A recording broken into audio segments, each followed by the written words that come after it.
I am so pleased to see all of us together again right here. And this is our first program for the fall this year, and we've got a great batch of programs coming up. So keep your eyes open for that schedule. We're so pleased today to have, again, a wonderful Chico contributor, Nancy Leek.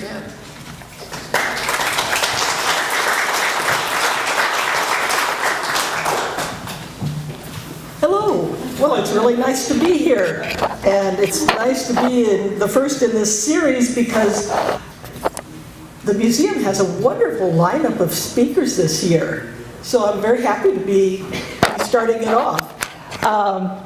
After I did that book on John Bidwell, I started doing what I call picture book biographies because I'm a former children's librarian and I like that format. And I realized that, you know, you're all adults and maybe picture books aren't really your thing, but I always thoroughly research them. They're historically accurate. I think they're engaging. And Steve Fershad does a wonderful job with the illustrations. That picture of Alvin Coffey there is his sketch based on a portrait of Alvin. And so I'm going to tell you Alvin's story this morning. And a little bit about slavery in California too, which is a very interesting topic I found out. There he is, as an older gentleman. He's looking cheerful, he's looking prosperous.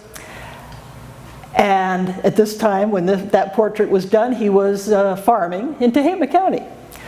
But it was a long, hard road to get to the point of his success.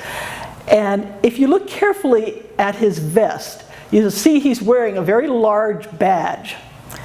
That is this badge right here, the Pioneer Badge of the California Society of Pioneers. And he was the only African American member of that society. It's a rather prestigious society formed in 1850 for men who had come to California before 1850. John Bidwell was a member. A number of very prominent men were members. And since he came in 1849, he qualified too. And I think because there was a man named Titus Hale who was also a member, who had come over the trail in 1849 with Alvin. And I think that's the connection that got Alvin into that society.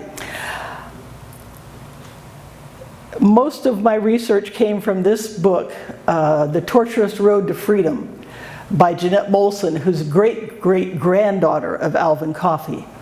And I was able to get in touch with her. She lives in Woodland, and she's in her 90s, and we corresponded. I wanted to make sure that since there are quite a few descendants of the Coffey family still around, I wanted to make sure that they were, you know, happy with the illustrations and the text.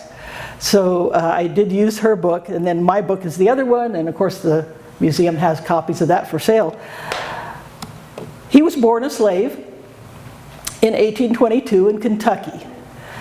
And his parents were both what we would call today mixed race. And they were both defined at the time as mulattoes. His mother was owned by a woman named Margaret Cook, who was a widow. And then Alvin was given to her daughter when her daughter married a man named Henry Duvall. And then Alvin went with Duvalls to Missouri in 1834. And of course, there are no young pictures of him. There are no young photographs of him. But he had his portrait done several times when he was older. Now, in Missouri, he was sold again for $600 to a Dr. William Bassett, who had a connection to the Tyndall family, who were the owners of his wife, Mahala. He married, and in 1849, of course, everybody wants to go to California and get rich quick. Dr. Bassett wanted to go to California, and like many Southerners, he took a slave with him to do the hard labor. Why do it yourself if you've got a slave, right? And he promised Alvin that if he could earn on his own, in his own spare time, like in the evenings, if he could earn $600, he could buy his freedom. Well, that's an incentive to go to California, not that Alvin had any choice anyway, and he left behind his wife, his pregnant wife, and 2 children. So, a lot of the illustrations here are from the book by Steve. They go overland, they take the Lassen Trail, and he says, and there are I should backtrack a little to say that, you know, for most men who were brought as slaves to California, there's not a lot of records. But since Alvin was a member of the Society of California Pioneers, they did recollections, they did like oral histories of their members. So there's that, and there's also an interview that was done by a newspaper when he was an elderly man in 1901. And so there's more information about him than most men like him in that day. He says, you know, in 1849, Dr. Bassett came to California across the plains, and he brought me with him. We went up to Shasta County and Placer mined. He was sick all the while, couldn't work, couldn't practice. He was a doctor, you know, just laid around sick all the while. I worked the claims and put in a good day long work from morning till dark. After dark and on Sunday, I used to do odd jobs for other people and work at my shoemaker's trade. So he mended boots, and he did laundry, and he did any other job he could get. And he kept all the gold dust that he earned in one sack, and all the gold he mined for Bassett in another sack. We're going to leave Alvin for a moment here and talk about African Americans in California and about slavery. In 1850, there were probably about 2,000, mostly men of African American ancestry in California, and probably about half of them were free and half of them were enslaved. A lot of free blacks came to California because it was a land of opportunity, especially seamen who would, you know, leave the ship and head up to the gold fields. But Southerners also brought slaves with them, usually only 1 or 2, to work in the mines, to serve as domestic servants, or very often to hire out to do jobs for other people.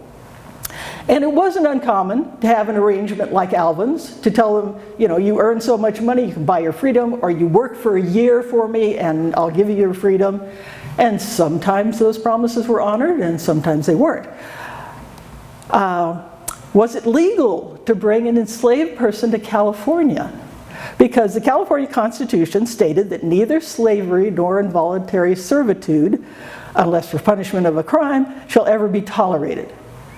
California came in 1850 as a free state. But even though California had been admitted as a free state, people were allowed to bring a slave with them if they were, you know, transients, if they were only sojourners, if they were planning to go back.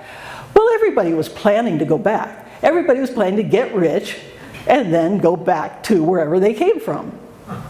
So they would always claim, of course, whether they were here for a year or 2 or 5, that they were a sojourner.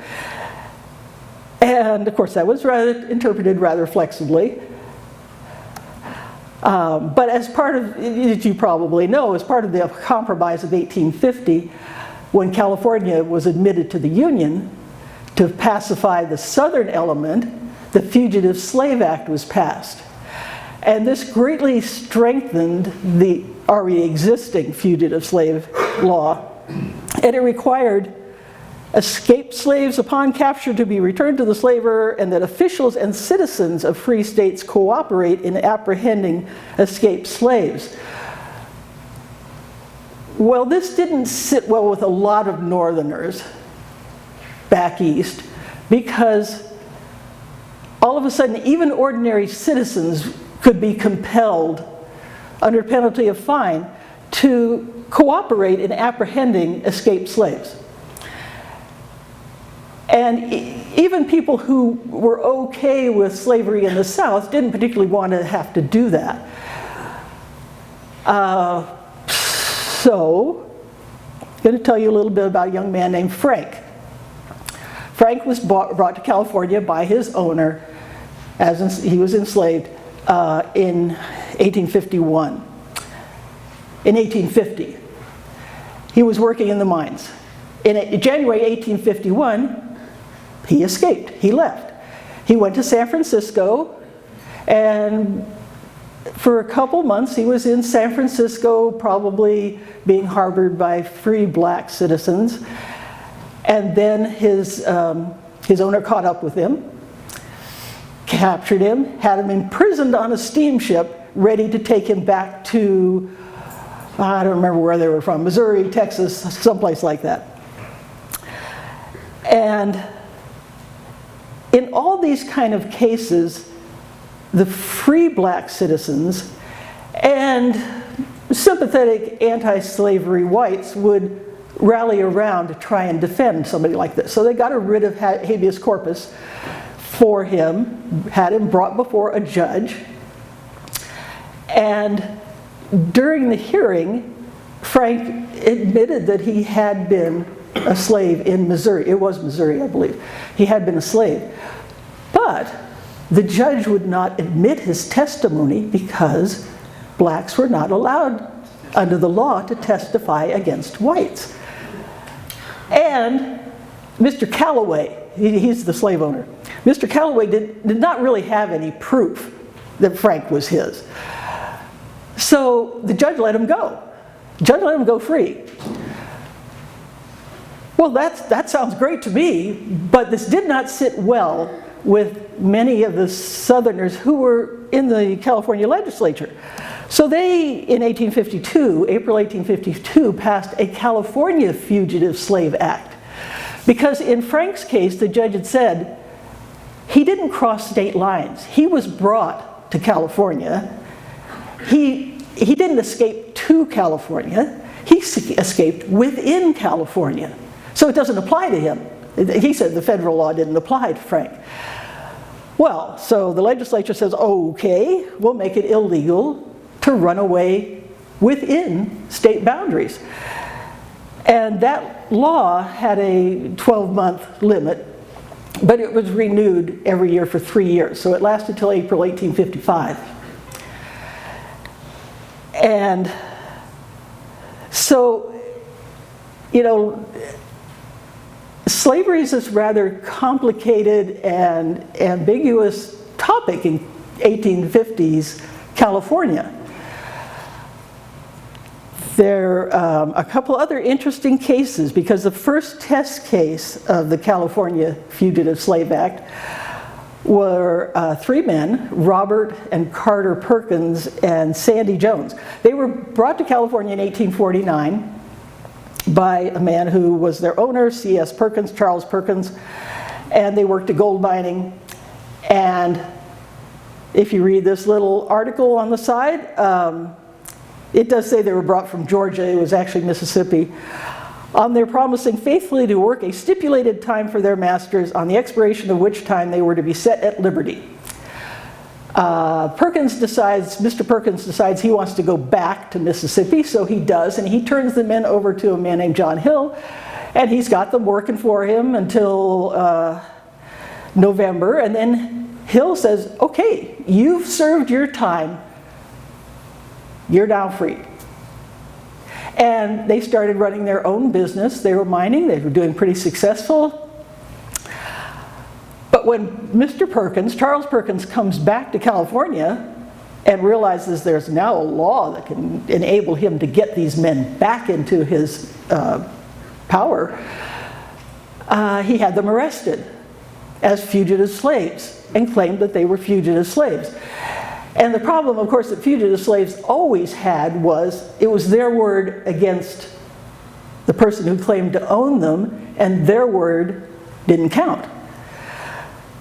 So, once again, they did have, you know, a sympathetic community that rallied around them. And the case went all the way to the California Supreme Court. But they the lawyers who were working for the Perkins brothers and Sandy Jones tried to base their case on the unconstitutionality of the California law.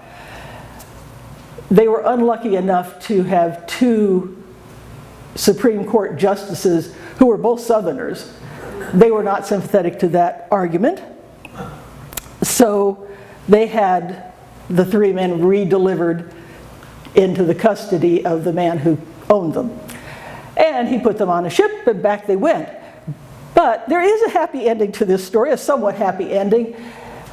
Crossing the Isthmus of Panama, the three men escaped. And what became of them, who knows? You know, maybe they stayed free and happy in Central America, and maybe not. No one knows. But they did. It seems that they did escape while they were in crossing Panama. And one more interesting case. There are a lot of very interesting cases, I can tell you, but one more is this case of Stephen Hill. And this is a little unusual that there's a photograph of him as, you know, a fairly young-looking man. Like I said, all the pictures of Alvin are from much later when he's older. Stephen Hill was, again, brought as a slave in 1849. And his owner, Wood Tucker, returned to Arkansas and left Stephen in California. And one or the other of them had purchased land, and it looks pretty much like Stephen was freed. And he probably had some papers, but a man named Owen R. Rosier shows up, claims that Hill is a fugitive slave, and that Rosier was an agent for Wood Tucker, and he did have a letter from Tucker, you know, authorizing him to retrieve this fugitive slave.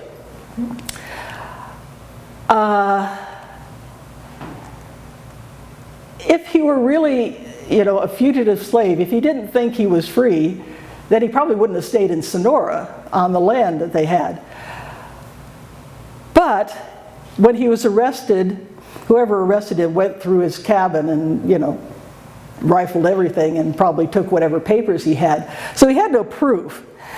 And he couldn't testify in court. He did have friends. They hired an attorney. He was as you can see here, the slave Stephen, who was apprehended at Sonora, has been put into the possession of the agent of the owner by order of the judge.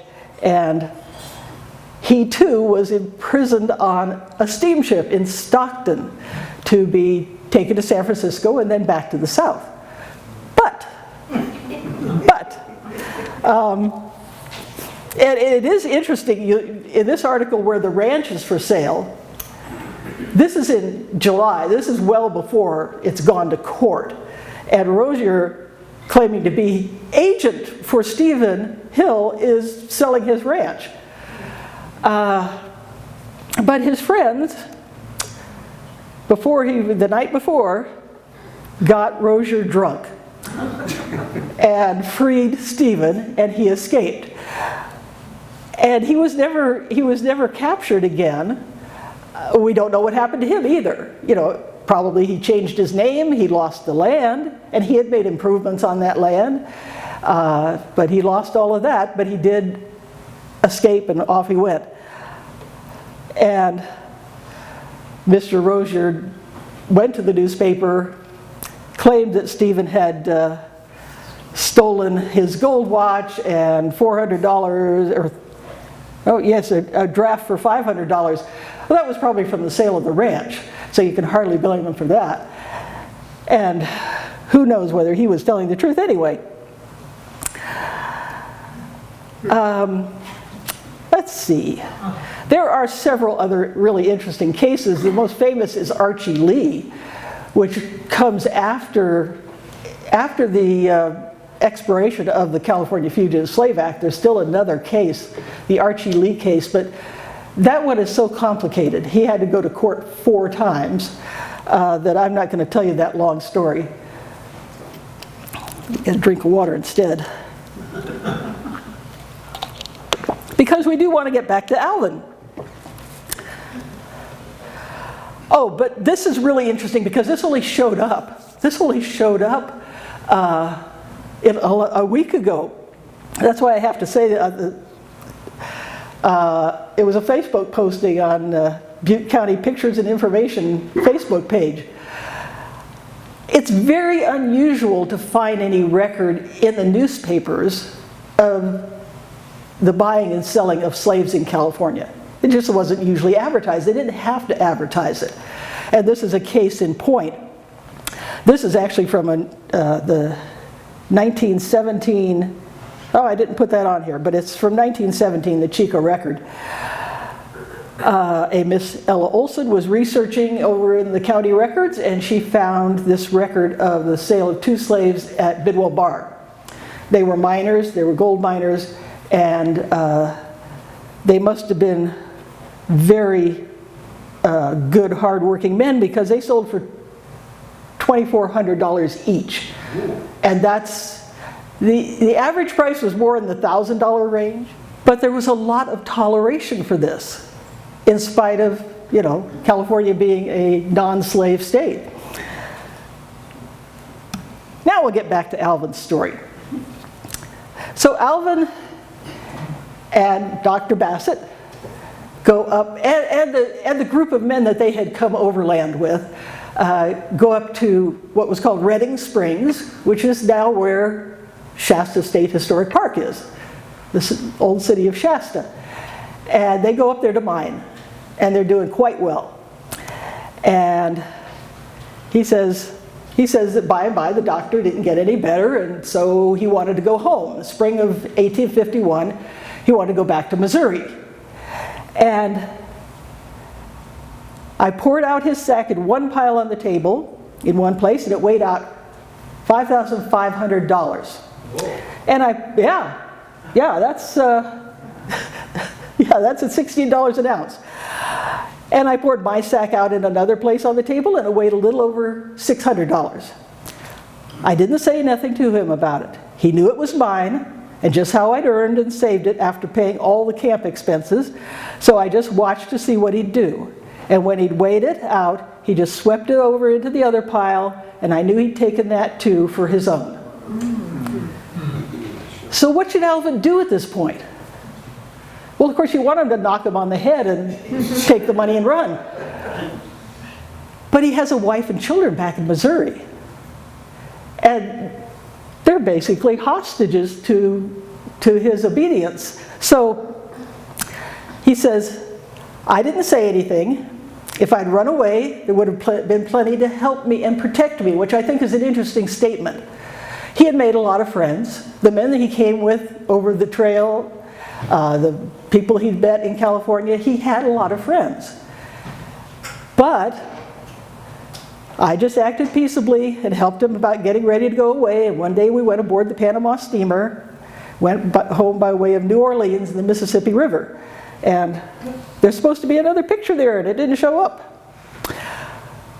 All this time, you didn't think I'd forgotten about my $600 and 1 ounce savings, $616, or how he'd grabbed it, but I never said a word because if I did, I knew he'd play mad and put me on the block at New Orleans. Sure, and get maybe $1,400 or $1,500 for me, and I was homesick for a sight of Mahala and the children. He knew that if he objected at all, Bassett was going to sell him in New Orleans. He'd be working on a plantation in Mississippi, and he'd never see his family again. So, back he goes to Missouri, where Dr. Bassett sells him for $1,000. And so he adds this all up. He adds it all up to see what Bassett made out of him. He says, my labor on his farm, this is before they went to California, amounted to $360. I made $5,500 for him in California. He kept my $616 and sold me for $1,000. And he does say, in this way, cleared $6,876 clear profit. Either Alvin got his addition wrong or the reporter did, because that should actually be $7,476. And then Bassett also, in California, before they left, hired Alvin out to cut hay. And of course, Alvin doesn't get any of that money. That all goes to Bassett.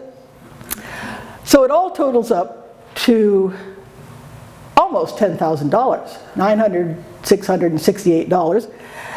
And just in case you're interested, at the time, that would have had a purchasing power today of $331,000. You could buy a house with that. You could do a lot with $331,000. That was all money he had earned for somebody else. And Alvin said, and some say slavery is not profitable. That was the perennial complaint of slave owners. Slavery's not really profitable. It's costing me so much money.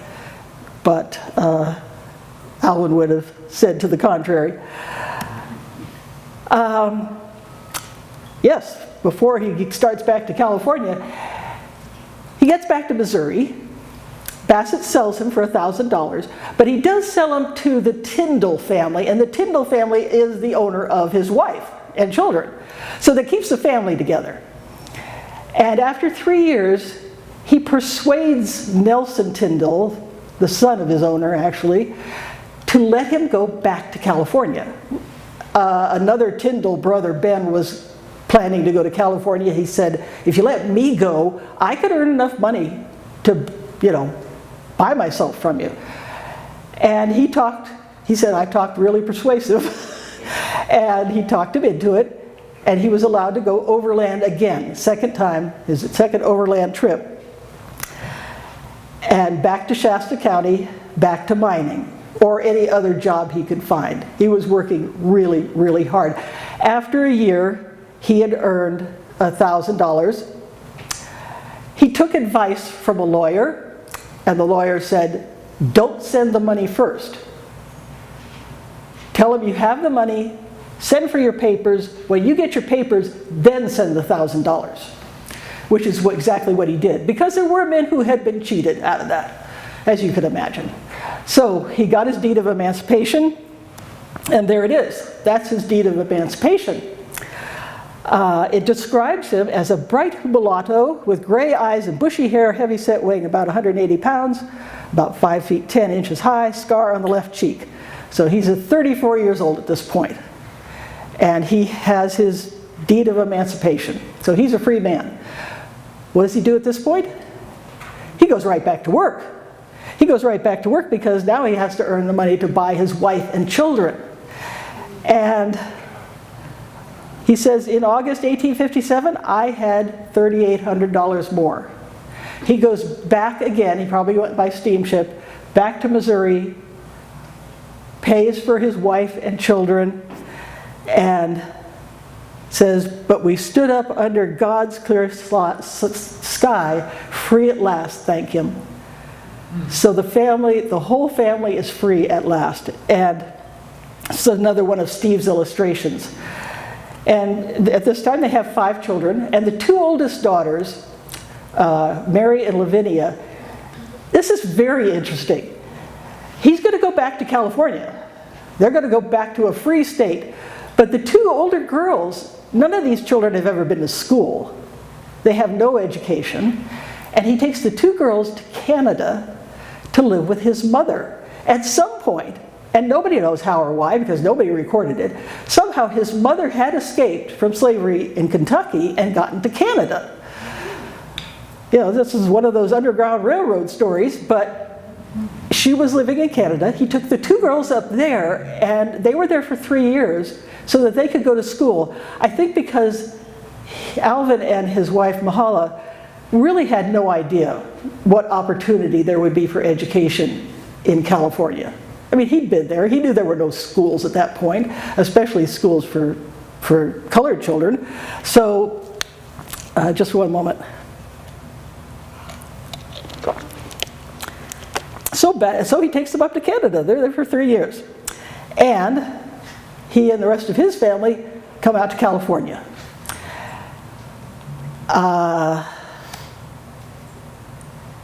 And like I said, education was really important to them. they settle in Shasta. They're in Shasta for, over 10 years, living in Shasta.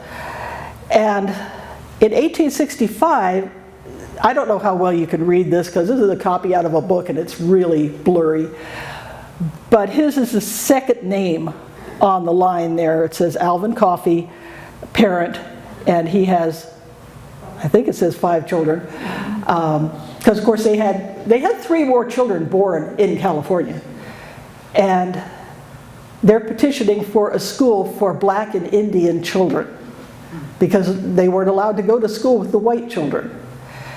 This is in 1865, but there's a newspaper article that says there was already a colored school in January 1865, and this is December.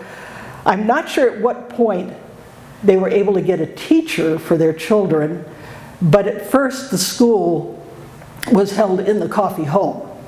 And this may be a petition to get their own schoolhouse. But this is a nice little display that's at the Courthouse Museum at Shasta State Historic Park that talks about the school there and features a picture of Alvin. And the school for colored and Indian children, I think, lasted until 1872, at which time they were integrated into the white school. But there's an article here that tells about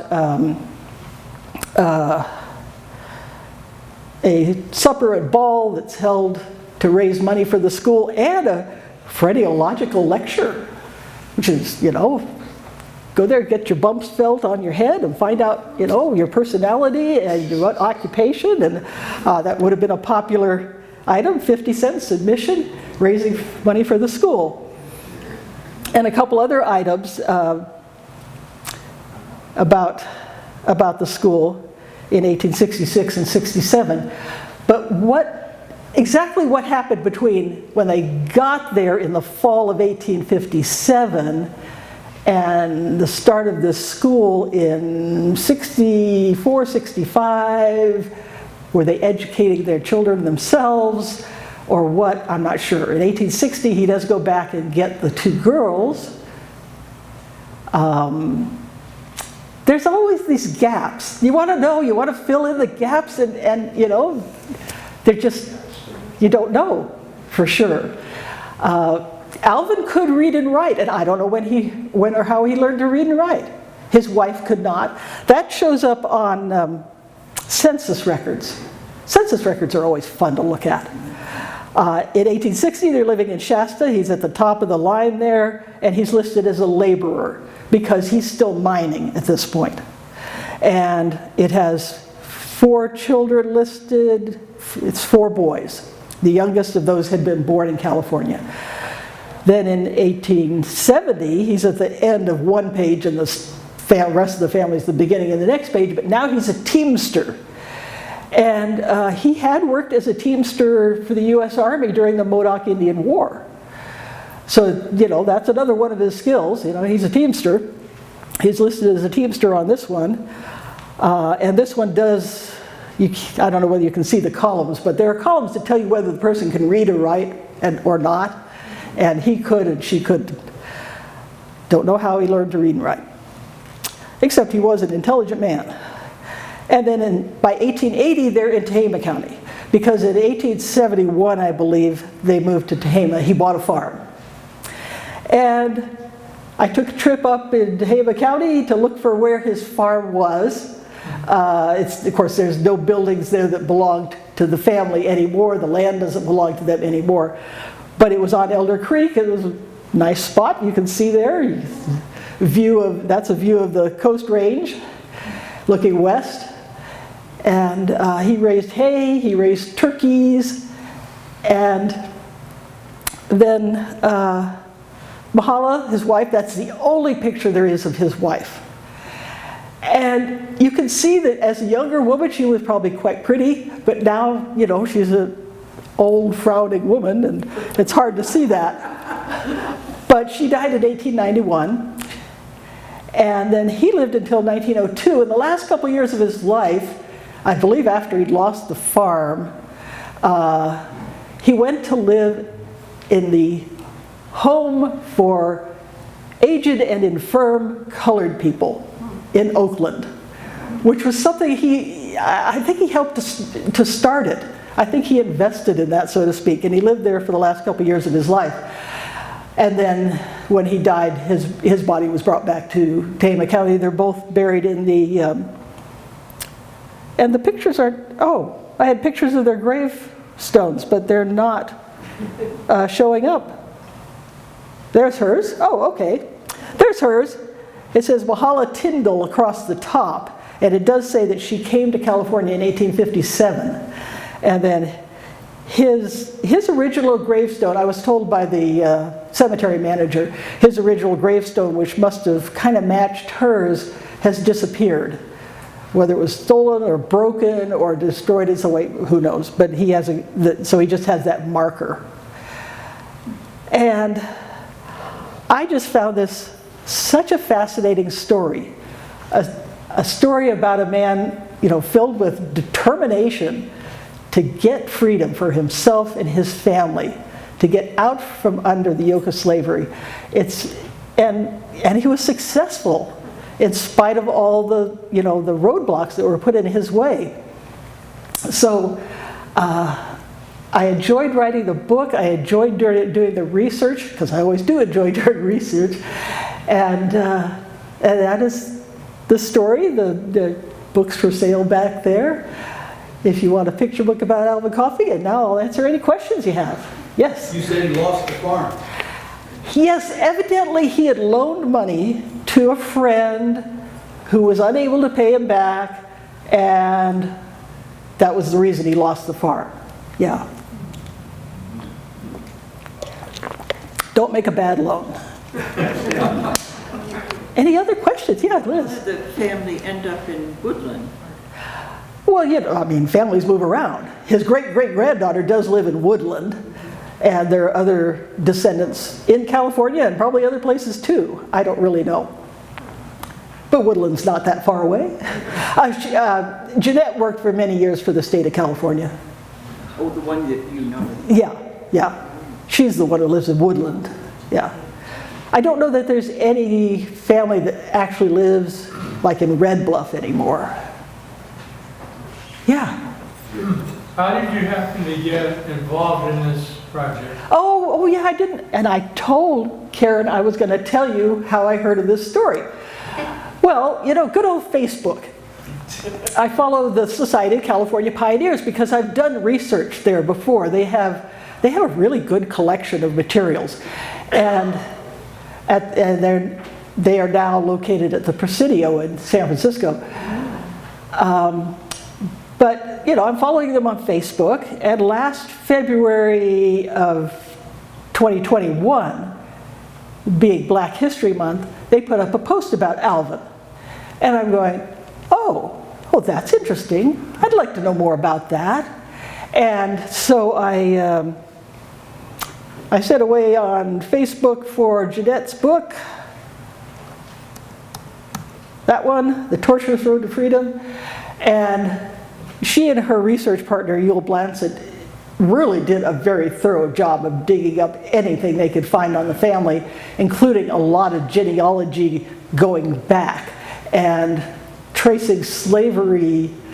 The genealogy of enslaved persons is very difficult, as you can imagine.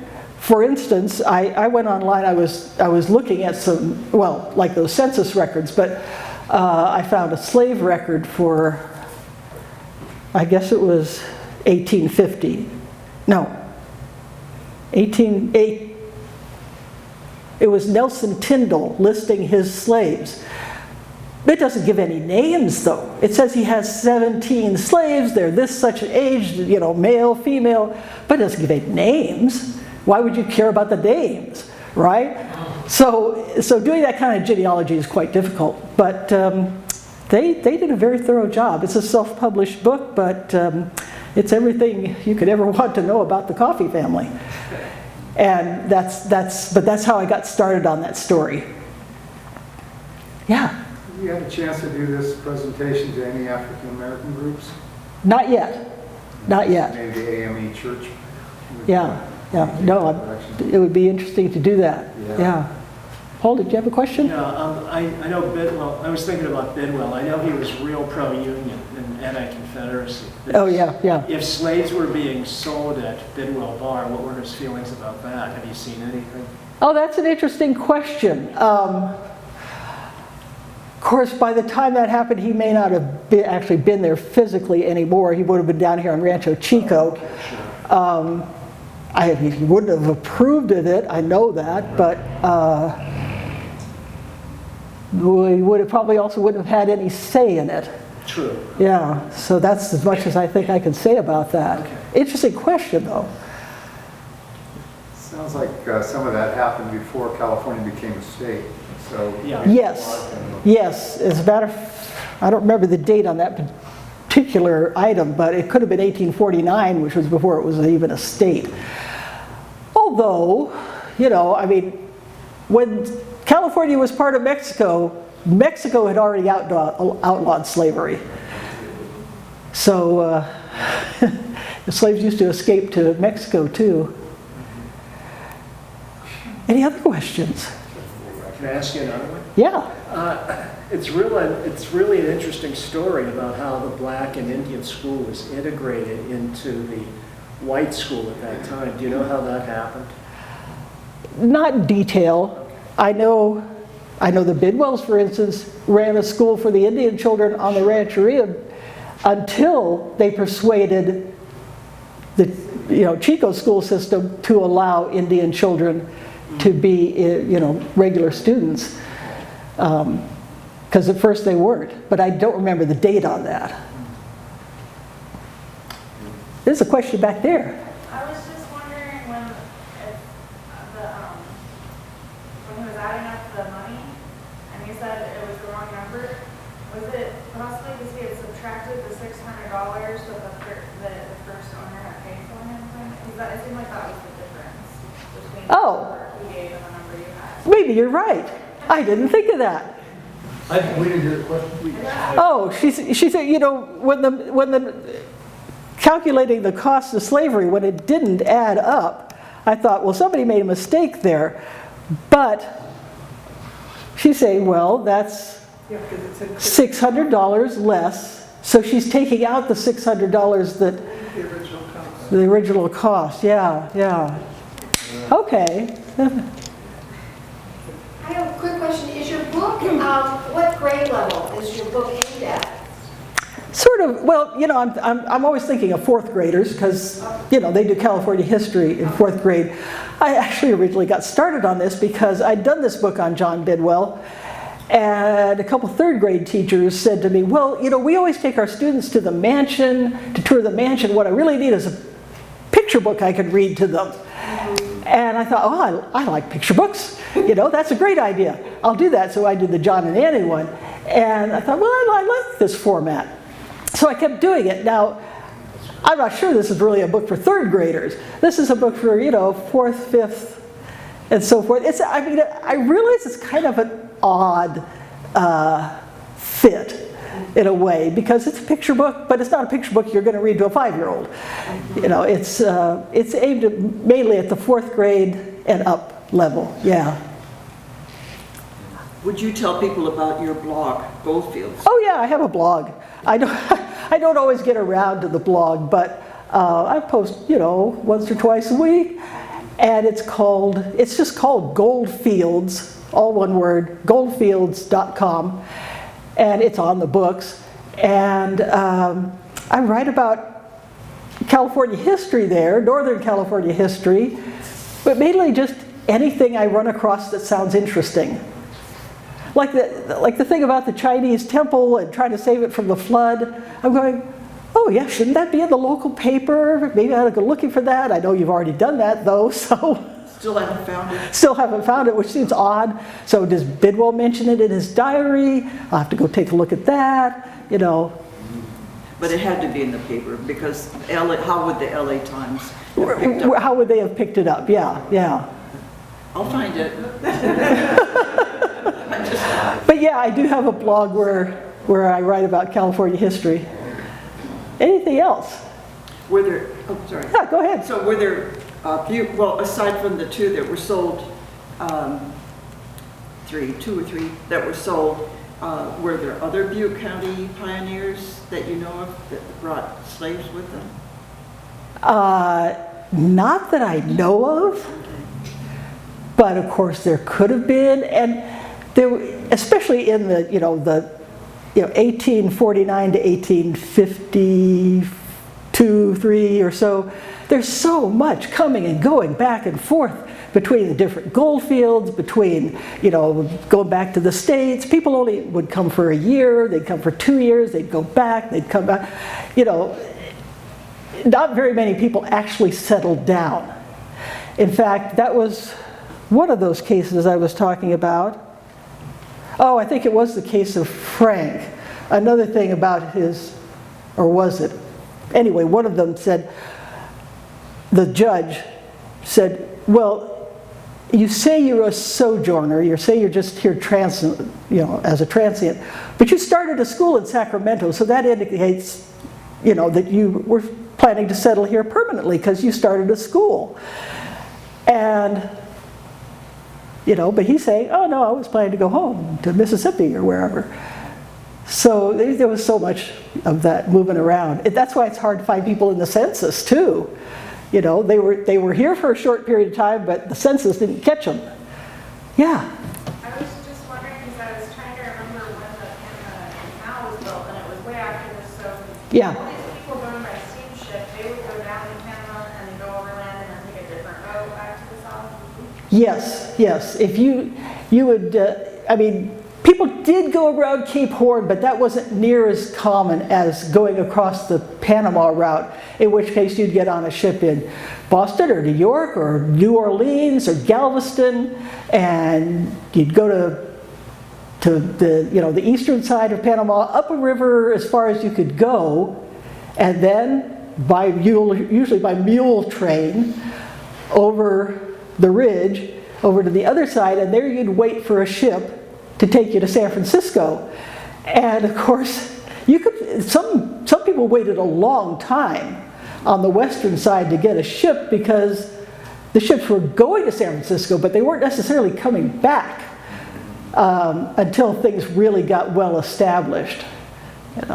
But yeah, that was the very typical route.